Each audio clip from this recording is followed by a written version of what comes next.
This week's learning focuses on guided reading and vocabulary development. Reading instruction in today's classrooms takes on many formats. Many times there are whole group lessons, including 10 to 12-minute focus lessons. There is small group instruction, as well as independent reading conferences and additional intervention supports for students. Regardless of the format for reading instruction, collecting data through turn and talk, question and answer settings, or through student assignments, teachers can observe and monitor students' interactions with text. During daily read-alouds, teachers have opportunities to use think-alouds, to model comprehension strategies, and support students through guided practice. Text selection during read-alouds is an essential component of reading comprehension development. Text selected should be essentially on grade level or slightly above grade level in order to support students' deep thinking while the teacher decodes accurately and scaffolds thinking. Students can be pushed to be able to extend their knowledge with guided practice.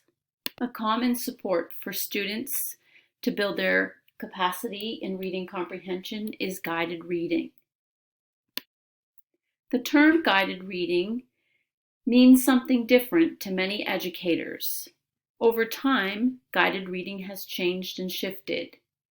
Previously, guided reading involved a picture walk, extensive scaffolding of vocabulary, plot development, previewing the text, where since the Common Core has been instated in many schools, the responsibility and independence within the text, the responsibility is shifted to the students.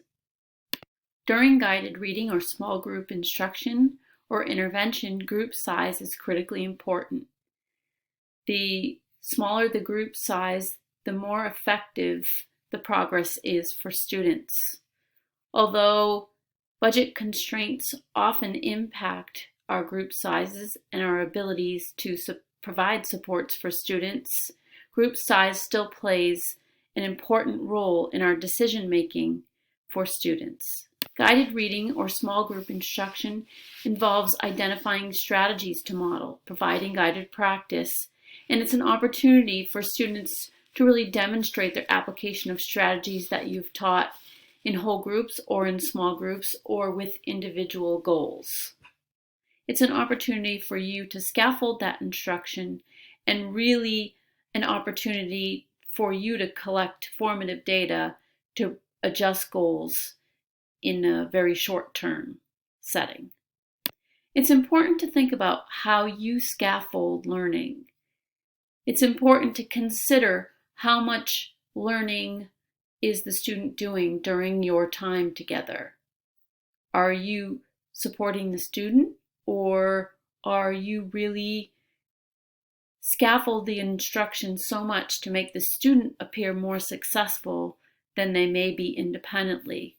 Your goal during guided reading or small group instruction or intervention is to think about that targeted learning goal that really supports students within that zone of proximal development, so that while you're modeling, students are able to take on that responsibility, show you how they can practice that goal within an approximation of the work, and how they will continue to practice that goal independently.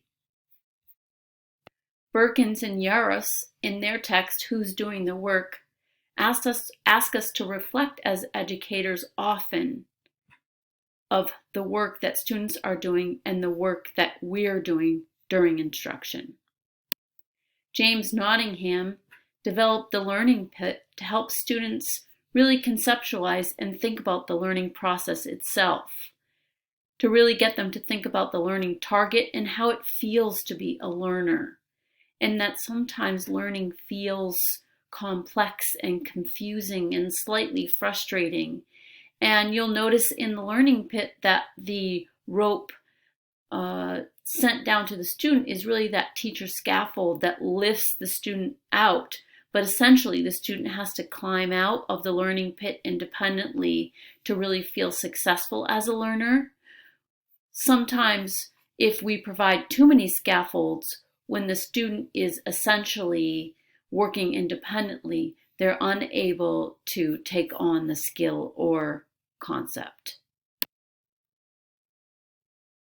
Vygotsky has thought about this concept for over time.